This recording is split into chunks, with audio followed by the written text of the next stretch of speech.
Thanks for staying with us here on Joy News Prime. Now, there's more anger tonight as government is here to engage individual bondholders, with banks now being warned to back off from luring ignorant clients to join government's controversial debt exchange program. Now, Joy News is learning that all three major groups that's individual bondholders, made up of thousands of affected people, including pensioners, are joining forces to form a coalition to engage government. They're demanding a sit-down with the finance minister to negotiate what they call better terms or a complete exemption. Here's Senor Hosi, he's convener of one of the individual bondholders firm.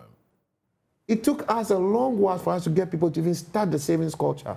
No economy grows without building your savings. Solo growth model, it's basic economics. If you don't know it, go and read it. All right? You can't also do that without the productivity of your people. Your people are being productive. Your people are now learning how to turn around and bring in savings. And then you just wish it away. Pensioners are calling. It is good that Anani is here. All right? Our former sec boss. They are calling. People are just crying because they depend on this for their BP medication, for a lot of their medications. And they need that routine income. People have lost their jobs, like you just said. And it's not just about the banking crisis. Today, the economy is tough. Things are hard. Businesses are struggling. So we are laying people off. And you're coming to individuals who you have cut their hair. And now they are ahead. One, you increase taxes. What has happened to your income? Your disposable income has reduced. Two, now, a lot of your family friends are losing their jobs.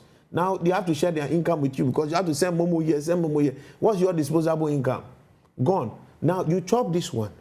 You've brought in new taxes. You've chopped all this. And in addition, now you are saying that the one that I even saved to try and even pay my children's school fees, use this as the basis to sustain some part of my livelihood. That one too, you are digging your hand deep into it. And at the same time that you are doing it, you are living large. It's like somebody owns you and deciding to buy a Lamborghini. Well, Joy News is learning that government will pay bondholders 2% of the bonds once they sign up this year. Well, government has decided to give you 2% of whatever bonds that you tender in. When? As soon as on the... Not whatever bonds. The bonds that are maturing in 2023. Yes, that you tender. That you tender in. So if you tender in...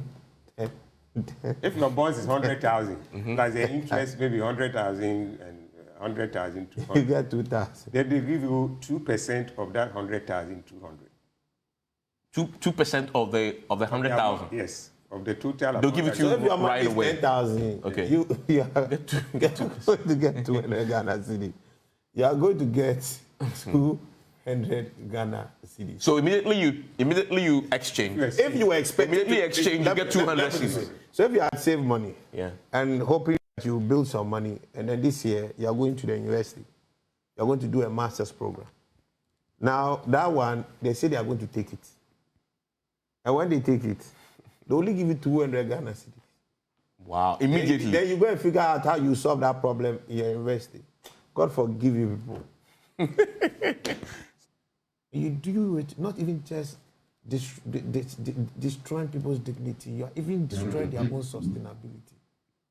I mean, I think this is the lowest of the low. And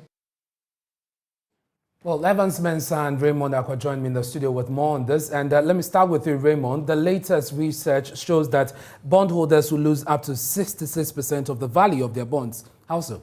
So this was work done by Professor Elik Billy Mabloyo at the University of Ghana Department of Finance at the University of Ghana Business School, and also Dr. Dennis Safa from the University of Niagara. What they did was to try and estimate for all of the extensions that have been done, do a comparison between the December 5th one and the December 24th second release that did basically extend some of the maturities and all of that, and first also removed the, of course, based on pressure, the pension funds and brought in the individual bondholders. Okay. What they said was that even before we started the debt exchange engagement, interest rate increase alone had caused a 63% reduction in the value of the bonds that they had. Further to that, if the December 5th one was the one that was being implemented, we are talking about a 72%. But when they amended it to the December 24th one, it became something around 66.6%. Now, the interesting part is that they even estimated, because they were trying to test the claim that this is not a haircut on the principal, assuming that would have been a better option or a far worse option than what we have currently. But what we are told by these professors that the 66.6%, which will be the reduction in the value of your bond if you subscribe to this particular engagement, is far worse than if they took all your money and left only the maturities and the interest for the period we are talking about.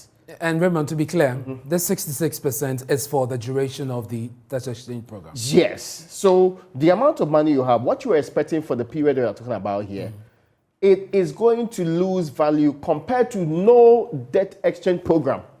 So if it was running smooth sailing like we had previously, that was actually going to be with the 66% on board.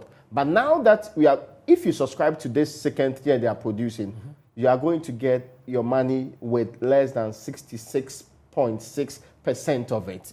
And that is the main cue they are putting out there. And the other issue has to do with the fate of our, Treasury bills. Last night, Kofi and I brought to you, some document, the amended debt restated exchange memorandum, which gave the indication that T-bills may be considered in the future. Today, another document has been released suggesting otherwise. And Evans, you've been perusing the document and also speaking to the experts on this. Which one should we put premium on? I mean, the document that spells out the terms is a document. That's a legal binding document that explains the legal position of surrounding the bonds, the debt exchange program. And so that's what you should place premium on. If you look at that document, that is the debt exchange amended document, and anybody who is affected, this is the document they refer you to. And if you want to understand it, you need to read the document. There's the legal structure governing the entire action program. So that's a document that carries weight. Right. In that document, if you look at page 13 of that document under the part called eligible bonds, it says, quote, and I believe that's what you brought to your audience. It says, quote, Treasury bills issued by the Republic and certain non-marketable securities issued by the Republic are not subject to this invitation to exchange. This invitation means this particular invitation to exchange for the 12 bonds. It's not, T-bills will not be subject. But this is the important bit. It says, such Treasury bills and non-marketable securities may, however, be the subject of other exchanges and purchases by the government of Ghana from time to time. In other words, in this legal document, if you pick it to read, to make a decision whether to exchange or not, it's telling you that now the Treasury bills aren't affected. However, down the line, government may decide to include Treasury bills as part of the exchange program from time to time. As to when that is, we don't know. And this subsequent document that was issued is simply a slide that sort of breaks down what the debt exchange program entails, and the addition of the individual bondholders. And it was reminding us that Treasury bills still remain untouched, right? Treasury bills still remain untouched. It doesn't take away the notice in the legal document that says that, yes, it's not touched for this particular exchange. However, such bills and securities may, however, be the subject of other exchange purchases for government of Ghana from time to time, and we don't know what that time is. So this is what really it is. Evans, thank you very much. Gentlemen, I'm grateful. But there are other concerns about whether this may push back, the IMF program, securing the program with the IMF Executive Board today. The president has been speaking about it. He met with Harvard students at the Jubilee House, and here's what he said.